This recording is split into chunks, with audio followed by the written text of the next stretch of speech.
RCB முதலிடத்துக்கு போகிறதுக்கு ஒரு அருமையான ஒரு வாய்ப்பு. ஏன்னா, ராஜஸ்தான் ராயல்ஸ் கிட்ட பஞ்சாப் கிங்ஸ் தோத்தாங்கல்ல. இப்போ ஜிடி கூட மோத போகிறாங்க. ஆனால் மோத போகிறது ஜிடிங்கிறத தாண்டி ஜிடியை அகமதாபாத்தில் மோத போகிறாங்க அப்படிங்கிறது தான். அகமதாபாத் ஜிடிக்கு ராசியான கிரவுண்டு, ரொம்ப ஈஸியான கிரவுண்டு. அது சுப்மன் கில்லுக்கோ சாய் சுதர்ஷனுக்கோ செம்மையாக எடுபடும். அங்கே எப்படி ஆடுறதுன்னு அவங்களுக்கு நல்லாவே தெரியும்.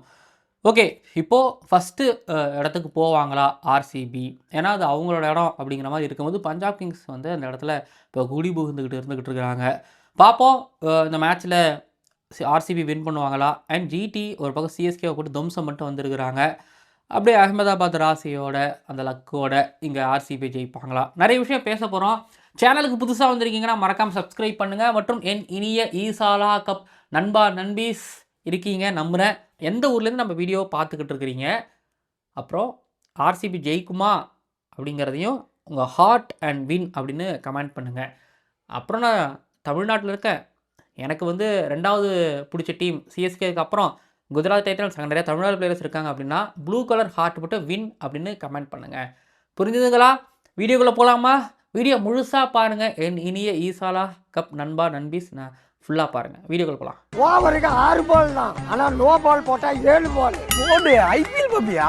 ஜெயலலில் லேடிஸ் அண்ட் ஜென்டில்மேன், இந்த கிரிக்கெட் தேர்தல் 2026 ஐபிஎல் 2026 அகமதாபாத்தில் நடக்க போகிற Gujarat Titans versus Royal Challengers Bengaluru மேட்சோட ப்ரீ அனாலிசிஸ் அண்ட் ப்ரிவ்யூ பார்க்க வந்திருக்கீங்க இந்த ஸ்பெஷல் கிரிக்கானந்தாஸ் ஷோவில். அகமதாபாத் நான் ஆரம்பத்தில் சொன்ன மாதிரி ஜிடிக்கு ஒரு மாதிரி ராசியான கிரவுண்டு, ரொம்ப ஈஸியான கிரவுண்டு. பட் ஜிடியோட பர்ஃபார்மன்ஸ் வந்து இந்த சீசன் எப்படி இருக்குதுன்னா கொஞ்சம் ஒரு மாதிரி இன்கன்சிஸ்டண்ட்டாக இருந்துக்கிட்டு இருக்குது. இன்னொன்று இந்த சீசன்லேயே ஜிடி எடுத்துக்கிட்டிங்க அப்படின்னா அகமதாபாத்தில் வந்து ஒரு மேட்ச் ஜெயிச்சாங்க கேகேஆர் அகேன்ஸ்டா. ஆல்மோஸ்ட் ஒரு மேட்ச் ஜெயிக்க வேண்டிய மேட்ச்சு அது ஆர்ஆர் கிட்ட. துஷார் தேஷ்பாண்டே வந்து கடைசியான ஒரு ஓவர் நல்ல ஓவர் போட்டு ஜெயிக்க வச்சுட்டு போயிட்டார் ஒரு பக்கம். அடுத்து வந்து பார்த்திங்க அப்படின்னா எங்கள் எம்ஐ கிட்ட 100 ரன் வித்தியாசத்தில் உதவாங்கினாங்க. ஒரு மறக்க வேண்டிய மேட்ச்சு, இன்னொன்று வந்து பார்த்திங்கன்னா மறுக்க வேண்டிய ஒரு மேட்ச்சு, இன்னொன்று ஜெயிச்சிட்டாங்க. ஸோ ஆல்மோஸ்ட் 2 மேட்ச்சு இங்கே ஜெயிக்கவே, ஒரு மேட்ச் ஜெயிச்ச மேட்ச், இன்னொரு மேட்ச் ஜெயிக்க வேண்டிய மேட்ச், ஆல்மோஸ்ட் 2 மேட்ச் வின்னு கூட நீங்கள் வச்சுக்கோங்க. அந்த பாரை தாண்டிட்டாங்கன்னு கூட நீங்கள் வச்சுக்கோங்க. ஸோ ஜிடியை பொறுத்த வரைக்கும் ஆமாம் அப்படி தான். அகமதாபாத்னால அது அவங்க அப்படி தான். அவங்களுக்கு பிளாக் சாயிலா ரெட் சாயிலா இல்லை மிக்ஸ்டு ரெட் சாயில் கொடுப்பாங்களா அப்படிங்கிறது ஒரு கேள்வி. எப்படி கொடுத்தாலும் வந்து பார்த்திங்க அப்படின்னா அங்கே ஜிடிக்கு அது கை வந்த கலப்பா அப்படிங்கிற மாதிரி அங்கே அவங்க விளையாடுவாங்க. ஜிடியோட டீம் என்னமோ அது மாதிரி ஷேக்கியாக தான் இருக்குது, அது ஒத்துக்கிட்டு தான் ஆகணும். ஆனால் சிஎஸ்கேக்கு அகேன்ஸ்டாக ஆடும்போது அவங்களுக்கு பிரசித் கிருஷ்ணாவுக்கு பிரேக் கொடுத்தது, மனோஜ் சுத்தரை உள்ள திரும்பவும் கொண்டு வந்தது, இது போக வந்து பார்த்திங்க அப்படின்னா டெவோத்தியாவும் ட்ராப் பண்ணது, அப்புறம் அசோக் சர்மாவை ட்ராப் பண்ணிட்டு அர்ஷத் கானை உள்ளே கொண்டு வந்தாங்க. இப்போ அவங்களோட பிளேயிங் லெவனே ஒரு கேள்வியாகவே இருந்துக்கிட்டு இருக்குது. ஏன்னா ஆர்சிபி எதிர்க்கிற அளவுக்கு ஒரு பலம் இருக்குதா அப்படிங்கிற ஒரு கேள்வியும் இருந்துக்கிட்டு இருக்குது. சரி, இப்போது பிளேயிங் லெவன் ஜிடியை பொறுத்த வரைக்கும் என்னவா இருக்கும் அப்படின்னா திரும்ப வந்து பார்த்திங்கன்னா டெவோத்தியா உள்ளே கொண்டு வர பிளானில் இருப்பாங்களா தெரியலை. ஆனால் அர்ஷத் கான் இல்லை அசோக் சர்மா யாராவது ஒருத்தவங்க ஆடுவாங்க. பிரசித் கிருஷ்ணா உள்ளே வருவார். ஒன்று மானவ் சோத்தர் உள்ளே வச்சுட்டு டெவோத்தியா வெளியில் வச்சுட்டு அர்ஷத் கான் இல்லை அசோக் சர்மா யாராவது உள்ளே வந்துட்டு பிரசித் கிருஷ்ணா உள்ளே வருவார்னு நினைக்கிறேன். ஸோ இதுவாக தான் வந்து பார்த்திங்க அப்படின்னா ஜிடியோட பிளேயிங் லெவனாகவே இருக்கும். அதில் எந்த விதமான டவுட்டும் கிடையாது, குழப்பிக்க வேணாம். ஆர்சிபியை பொறுத்த வரைக்கும் சால்ட் வந்தார்னா பெத்தல் இடத்துக்கு வேறு இடத்துக்கு போக வேண்டியதான். வேறு இடத்துக்குனா பெஞ்சில் ஏதாவது பண்ண வேண்டியதான் அப்படின்னு சொல்ல வரேன். ஸோ சால்ட் வர மாதிரி தெரியலங்கும் போது பெத்தலை வச்சே கண்டினியூ பண்ணுவாங்க. பிளேயிங் லெவனை வின்னிங் காம்படிஷன் அவங்க கலைக்கவே பெருசாக எதிர்பார்க்கவும் மாட்டாங்க. ஏன்னா பிளே ஆஃப் போயிட்டோம், பிளே ஆஃப் டாப் 2 போயிட்டோம் அப்படின்னு உறுதியாக செய்கிற வரைக்கும் அவங்க எதுவும் கலைக்க மாட்டாங்க அப்படின்னு நான் நம்புகிறேன். சரி, 2 டீமோட பிளேயிங் லெவன் இந்த மாதிரி அப்படின்னா இப்போ ஆர்சிபி எடுத்துக்கிட்டிங்க அப்படின்னா செம்ம டேஞ்சரஸான ஒரு டீமாக இந்த ஐபிஎல் வளர்ந்துக்கிட்டு இருக்கிறாங்க. நான் சொல்லியிருந்திருப்பேன் பஞ்சாப் கிங்ஸ் அண்ட் ஆர்சிபி 2 பேருக்கு நல்லா தான் போட்டியேன்னு. ஆனால் பஞ்சாப் கிங்ஸ் எனக்கு வந்து வெறும் பேட்டிங் டீமாக எனக்கு தெரியுறாங்க. ஆர்சிபி எனக்கு பவுலிங் டீமாக எனக்கு தெரியுறாங்க. சரி, ஒரு விஷயத்தை நம்ம கவனித்து பார்க்கணும் அப்படின்னா பஞ்சாப் கிங்ஸுக்கு கிட்ட இருக்கிற பவுலிங்கை விட ஆர்சிபிட்டு இருக்கிற பவுலிங் வந்து எப்படி செயல்படுறாங்கன்னா ஒவ்வொருத்தவங்களும் ஒவ்வொரு டிபார்ட்மெண்ட்டில், ஐ மீன் பவுலிங்லே new ball, middle order and death over. So இந்த 3இதுலேயும் வந்து பார்த்திங்க அப்படின்னா கலக்கிட்டு இருக்கிறாங்க. அது டவுட்டே கிடையாது பவுலிங்கை பொறுத்த வரைக்கும். இப்போ பாருங்கள், சாய் சுதர்ஷன் இந்த 2-3 மேட்சாக நல்லா பண்ணிட்டு வந்துட்டுருக்காரு. சென்னை சூப்பர் கிங்ஸுக்கு அகேன்ஸ்டாக player of the match award வாங்கினாரா? அதுக்கு முன்னாடி வந்து பார்த்திங்கன்னா இதே ஆர்சிபி கிட்ட தான் வந்து ஹடர் அடிச்சிருந்துருப்பார். ஸோ அந்த லாஸ்ட் 2 மேட்ச் ஒரு நல்லாவே பற்றிக்கிட்டு இருக்குது அப்படிங்கிறதுனால சாய் சுதர்ஷன் டேஞ்சராக இருப்பார். Gill Ahmedabad danger, Jos Buttler அப்படின்னு யோசிக்கும் போது உங்களுக்கு புவனேஸ்வர் குமாரும் ஹேசல்வுட் போன மேட்ச் ஞாபகம் இருக்குன்னு நினைக்கிறேன்.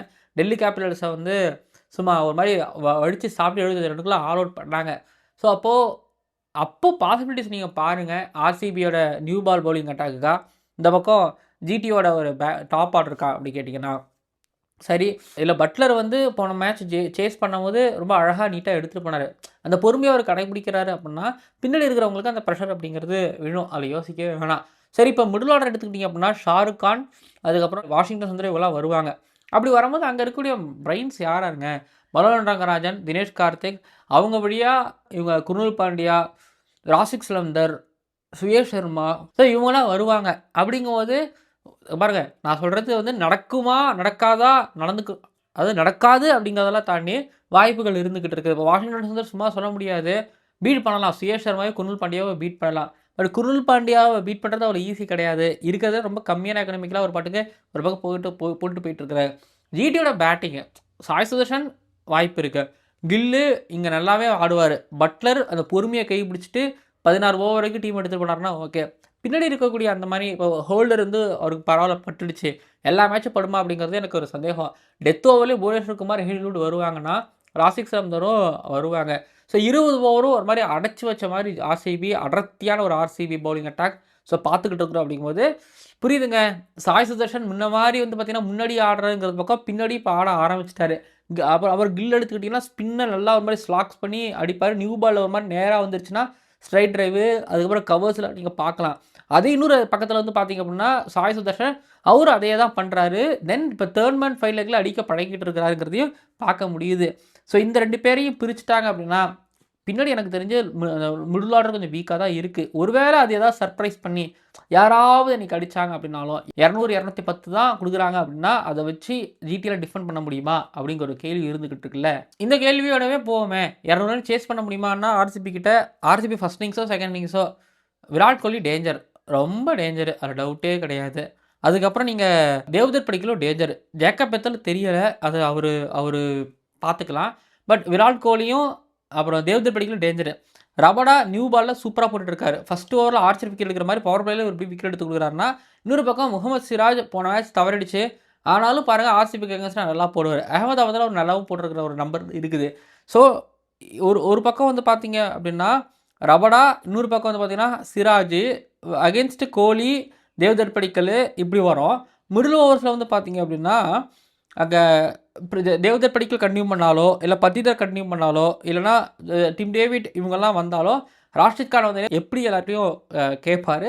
ஸோ அது ஆர்சிபிக்கு ஒரு ப்ரெஷர் போடலாமான்னு பார்க்கும்போது ராஷித் கான் ரீசெண்டாக கொஞ்சம் நல்லாவே போட்டு வந்துக்கிட்டு இருக்கிறாருங்கிறதையும் நாங்கள் புரிஞ்சிக்க முடியுது. அப்படி புரிஞ்சிக்கும் போது நம்மளுக்கு வந்து இன்னொரு விஷயம் சொல்லிக்கலாம், ஜித்தேஷ் சர்மாவோட ஃபார்ம் அவுட்டு அதையும் யோசிக்க வேண்டியது இருக்குது. ஏன்னா கிடைக்கிற சான்ஸ் எல்லாம் அவர் பயன்படுத்திக்காமல் போகிறார். வேறு யாரும் மாற்ற மாட்டாங்க, ஜித்தேஷ் சர்மா தான் வச்சுருப்பாங்க. ஏன்னா விக்கெட் கீப்பிங் நல்லா பண்ணுறாரு, கான்ஃபிடென்ட் ரிவ்யூ பண்ணால் அதெல்லாம் போய்கிட்டு இருக்குங்கிறதுனால ஜித்தேஷ் சர்மா ஸ்டே பண்ணுவார்.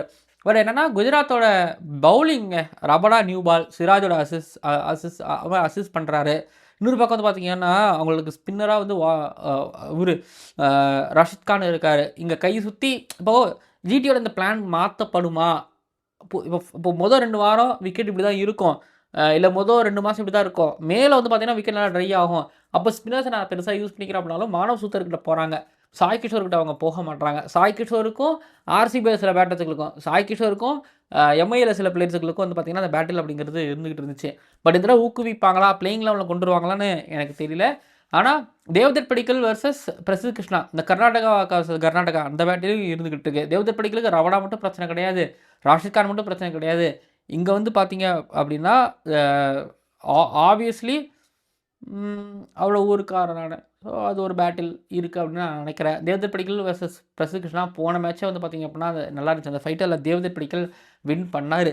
அண்ட் கோலி பொறுத்த வரைக்கும் நிற்பார், சுற்றி இருக்கிறவங்க அடிக்கணும். சுற்றி இருக்கிறவங்க அடிக்காமல் போனாங்க அப்படின்னா கோலி நின்று எந்த விதமான யூஸும் கிடையாது. இதுதான் இதுக்கு முன்னாடி மேட்ச்சில் நடந்துச்சு அப்படிங்கிறது நான் தெரிவிச்சுக்கிறேன். அப்புறங்க இப்போது ஆர்சிபிக்கு டார்கெட் எவ்வளோ கொடுத்தா நல்லது, ஜிடியை பொறுத்த வரைக்கும் எவ்வளோ கொடுக்க முடியும் அப்படின்னா, இப்போ பாருங்கள் ஆர்சிபி பொறுத்த வரைக்கும் அவங்க 200 220 அடிக்கிற அளவுக்கு தயாராக தான் இருந்துக்கிட்டு இருக்கிறாங்க. ஆனால் பவுலிங்கை சும்மா சொல்லக்கூடாது, எந்த கண்டிஷன்ஸ்லேயும் அவங்க ஒரு மாதிரி நிறுத்திடுறாங்க. எல்லாம் விக்கெட் எடுத்துடுறாங்க, இல்லை கண்டெயின் பண்ணி போட்டுடுறாங்க. நல்லா இருக்குது. புதுசாக உள்ளே வந்துருக்கிற பவுலர் முதற்கொண்டு அடி இருக்கிற பவுலர்ஸ் எல்லாரும் சேர்ந்து சிறப்பாக செயல்பட்டு வந்துக்கிட்டு இருக்கிறாங்க.